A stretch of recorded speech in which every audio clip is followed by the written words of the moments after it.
আমরা হচ্ছে আদার ব্যাপারে জাহাজের খবর লয়ে লাভ নেই। ঘুষ দিয়া 2 নম্বর লাইন মন্ত্রী বাড়ার কথা কইয়া ইয়ার কথা কইয়া হার কথা কইয়া স্লিপ করা এই 2 নম্বরটি করতেছে। বিশ্ববাজারে জ্বালানি তেলের মূল্য বৃদ্ধি ধারাবাহিক প্রভাবে দেশে ভোক্তা পর্যায়ে সব ধরনের জ্বালানি তেলের নতুন মূল্য নির্ধারণ করেছে সরকার। আমরা দেখেছি গ্রাম থেকে শহরে পেট্রোল পাম্পগুলোতে ভোক্তাদের দীর্ঘ একটি লাইন এবং দীর্ঘ শ্বাস আমরা দেখেছি। আজ আমরা জানানোর চেষ্টা করব মূল্য বৃদ্ধির পর পাম্পগুলোর বর্তমান কি অবস্থা, কি বলছেন সাধারণ মানুষ, সবকিছু তুলে ধরবো আজকের এই প্রতিবেদন। এই যে আজকে থেকে তেলের দাম বৃদ্ধি হয়েছে, তারপরে তো লাইনের যে একটা দীর্ঘ সারি আমরা দেখতে পাচ্ছি, তো এটা কিভাবে দেখেন? পাঞ্জাবের জগতে একটি বিশ্বস্ত নাম শাবাব এথনিক ওয়্যার।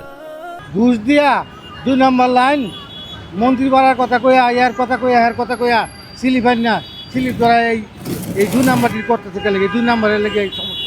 আমি রাতে 2টার দিকে আসছি। 2টার দিকে আসার পর আপনি কি তেল পান নাই? না, এখনো পাই নাই। তেল দামের বৃদ্ধির পরে কি লাইন কি আপনি গতকালকের থেকে কি আজকে কি একটু কম দেখছেন না, কিনা? একটু বেশি আসছে। আমি রাতে একটাই সিরিয়াল নিয়েছি হাতির পুলের পেছনে সিরিয়াল রাত একটাই। দীর্ঘ লাইন কমে নাই, আমি তো বরং দেখতেছি আরো যে তেলের লাইন আরো বাড়তেছে আমার হিসাবে।